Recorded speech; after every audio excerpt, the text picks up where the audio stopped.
Good morning everyone student. Ninth class ninth की मैं बात कर रहा हूँ।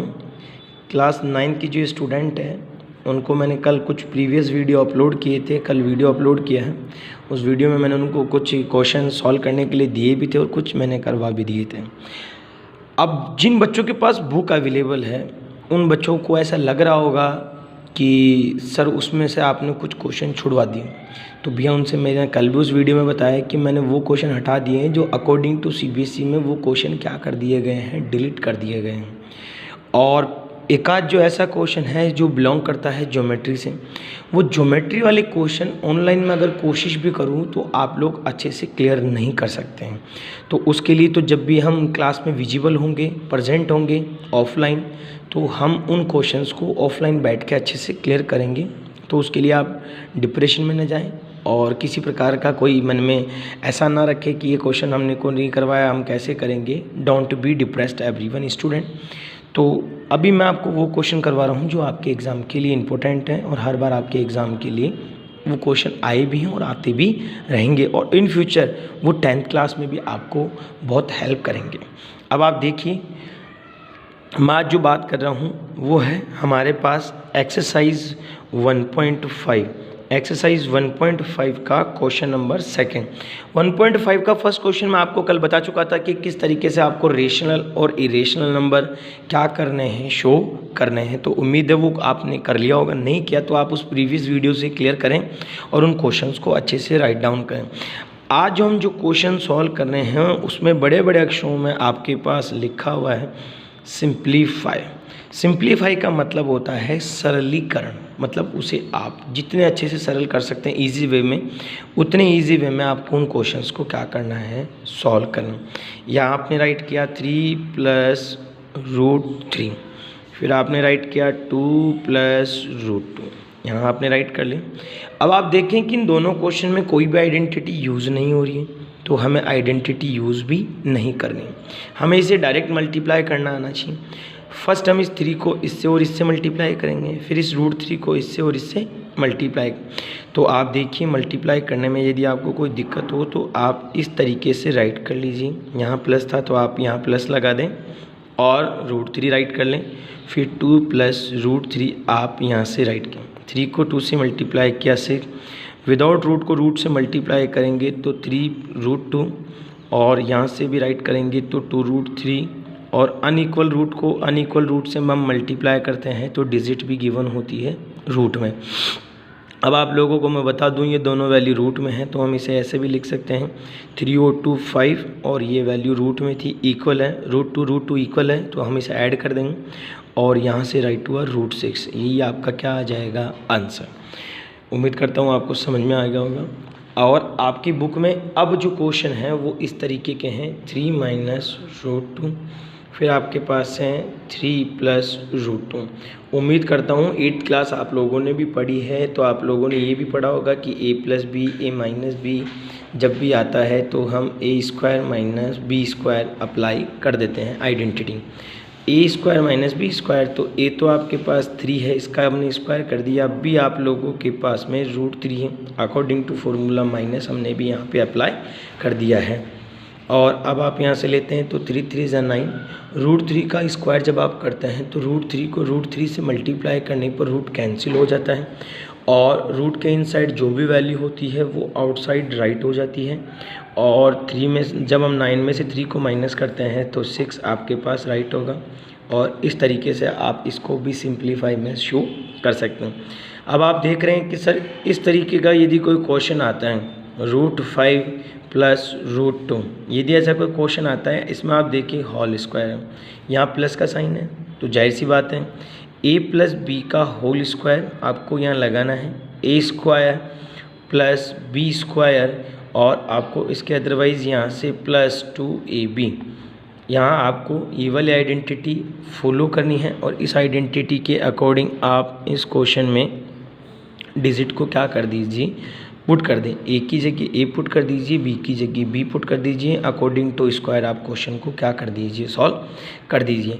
अगर सपोज दैट यहाँ माइनस आता है तो a - b होल स्क्वायर, फिर a² + b² - 2ab, ये वाली आइडेंटिटी आप फॉलो कर दें और आप डिजिट के अकॉर्डिंग डिजिट पुट करते चलें और आप इस क्वेश्चन को आराम से इजी वे में क्या कर सकते हैं, सॉल्व कर सकते हैं। उम्मीद करता हूँ ये क्वेश्चन आपको समझ में आ गया होगा। मेरा बच्चों से एक थोड़ा सा रिक्वेस्ट भी है, पेरेंट्स से भी मेरा रिक्वेस्ट है कि क्वेश्चन हम लोग करवा रहे हैं तो उन बच्चों से मेरी रिक्वेस्ट है कि एग्जाम्पल भी होते हैं बुक में, उन एग्जाम्पल्स को भी आप लोग सोल्व करें। कहीं बच्चों के माइंड में हो सर एग्जाम्पल हमें करने की रिक्वायरमेंट नहीं है, ऑलरेडी बुक में सोल्व कर रखे हैं तो हम एग्जाम्पल को सोल्व करके क्या करेंगे। तो उन बच्चों को बता दूं कि पेपर का 70% जो पार्ट है वो एग्जाम्पल में से राइट होता है और 30% पार्ट बुक के क्वेश्चंस में से आता है। कल आप लोग बाद में टीचर्स को ब्लेम करें कि सर आपने एग्जाम्पल के लिए हमें कहा नहीं था। तो उन बच्चों से मेरा रिक्वेस्ट है, 9-10 दोनों ही क्लास के स्टूडेंट्स हैं और 8th क्लास का कोई स्टूडेंट अगर हो उसके भी ये चीज़ है, 8th में भी ये चीज़ है, 10th में भी है और 9th में भी, तो वो एग्जाम्पल्स को भी अपने बुक के अकॉर्डिंग सॉल्व करें। अब मैं बात करता हूँ आपकी बुक के क्वेश्चन नंबर 5 की। थर्ड क्वेश्चन आपको नहीं करना है, ना ही उसके लिए आपको कोई दिमाग लगाना है। फोर्थ क्वेश्चन मैंने आपको अभी बोला ये ज्योमेट्री का क्वेश्चन है, नंबर लाइन रिप्रेजेंट करना। जब हम ऑफलाइन बैठेंगे तो using by compass, protractor, ruler, डी हम इनका यूज़ करेंगे, तब हम इस क्वेश्चन को अच्छे से क्लियर करेंगे और मैं आपको क्लियर करवा दूंगा। जो क्वेश्चन एग्जाम के लिए इंपॉर्टेंट नहीं उनको मैं आपको बोल दिया है, मैंने उनसे लैप्स कर दिया है, मैंने उसको सॉल्व नहीं करवाया। अब आप क्वेश्चन नंबर 5 की बात करते हैं। क्वेश्चन नंबर 5 में बड़े बड़े अक्षरों में आपको बोला है क्वेश्चन ने rationalise by denominator. Rationalise by denominator, जब भी हम रेशनलाइज करते हैं तो डिनोमिनेटर का ही रेशनलाइज होता है, कभी भी नोमिनेटर का रेशनलाइज नहीं होता है। तो मैं एक क्वेश्चन ले लेता हूँ, इस क्वेश्चन के अकॉर्डिंग आप ईच क्वेश्चन को क्या कर सकते हैं, सॉल्व कर सकते हैं। √7, √6 रेशनलाइज के कुछ बेसिक रूल हैं। रेशनलाइज करते समय आपको क्या करना है, जो भी अपॉन में यदि सिंगल डिजिट आती है तो उसका कोई भी साइन चेंज नहीं होगा। √7 ऊपर, √7 नीचे मल्टीप्लाई होता है।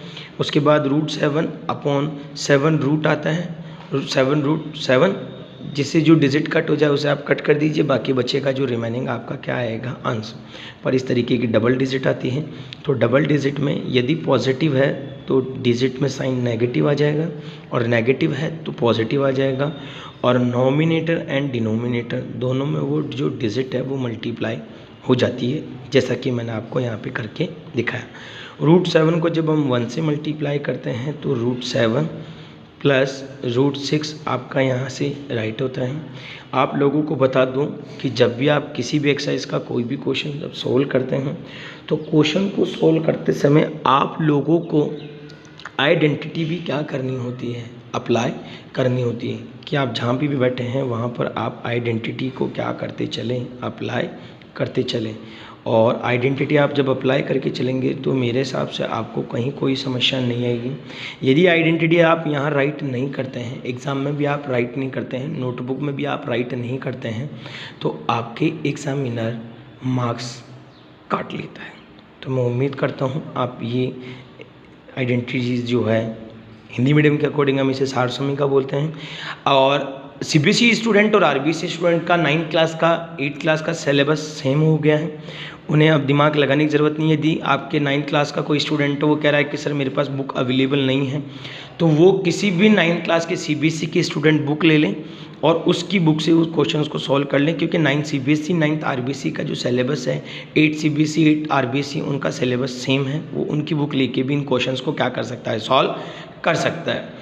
अब आप यहाँ से देखें तो एक बार वैल्यू प्लस में एक बार माइनस में, तो आइडेंटिटी हमने यूज़ कर दी है। ये ए बी, यहाँ पर भी ये ए और बी। अब आप देखिए ए का स्क्वायर है तो ए आपके पास √7 हमने इसका स्क्वायर कर दिया है, बी आपके पास 6 है तो हमने इसका भी स्क्वायर कर दिया है। फिर आप लेंगे तो √7 प्लस √6, √7 को जब आप √7 से मल्टीप्लाई करते हैं तो रूट कैंसिल हो जाएगा और 7 आउटसाइड राइट होता है। √6 को √6 से मल्टीप्लाई करते हैं तो रूट कैंसिल हो जाता है और इनसाइड जो डिजिट है वो आउटसाइड राइट हो जाती है। मैंने आपको पहले भी क्लियर किया था, मैं आपको अभी भी क्लियर कर रहा हूँ। इक्वल रूट को इक्वल रूट से मल्टीप्लाई करने पर रूट कैंसिल हो जाता है और इनसाइड की डिजिट आउटसाइड राइट हो जाती है। √7 प्लस √6 माइनस किया 1, हम चाहें तो इसको इस तरीके से भी क्या कर सकते हैं, राइट कर सकते हैं। इस तरीके से ये जो आपके क्वेश्चन हैं वो क्लियर हो जाएंगे। उम्मीद करता हूँ आप इन क्वेश्चंस को इजी वे में सोल्व कर लेंगे और एक्सरसाइज 1.5 के जो क्वेश्चन हैं रिमेनिंग वो आप करें। और फिर भी यदि आपको कोई डाउट है तो आप मुझे पर्सनल चैट ना करें, प्लीज़ मेरा आपसे रिक्वेस्ट है, आप मुझे डायरेक्ट कॉल करें। यदि आपको कोई डाउट है, आपको कोई क्वेरी है, कोई क्वेश्चन नहीं समझ में आ रहा, तो मैं आपको उस ग्रुप की चैट में ही क्लियर करवा दूंगा। आप इस बात को इंडिविजुअली ना लेके जाएं। Don't take personally everyone student and everyone parents कि सर ऑनलाइन क्लास लग रही है, बच्चा आपसे इंडिविजुअली नहीं पूछेगा तो उसका क्या होगा। कभी जो वो पेरेंट्स हैं उनके मन में ऐसा है इंडिविजुअली नहीं पूछेगा तो कैसे पूछेगा, उनको कभी बैठेंगे तो मैं ये बात क्लियर करूँगा कि मैं इंडिविजुअली चैट करने के लिए क्यों मना कर रहा हूँ। मेरा रिक्वेस्ट है हर बच्चे से, हर पेरेंट्स से कि आप मुझे कॉल कर लें, मैं कॉल पे आपका समाधान दे दूंगा। यदि फिर भी आपको नहीं डाउट क्लियर हो रहा है तो मैं आपको उसका वीडियो बना के उसी ग्रुप में शेयर कर दूंगा ताकि आप अपना डाउट अच्छे से क्लियर कर सकें। धन्यवाद।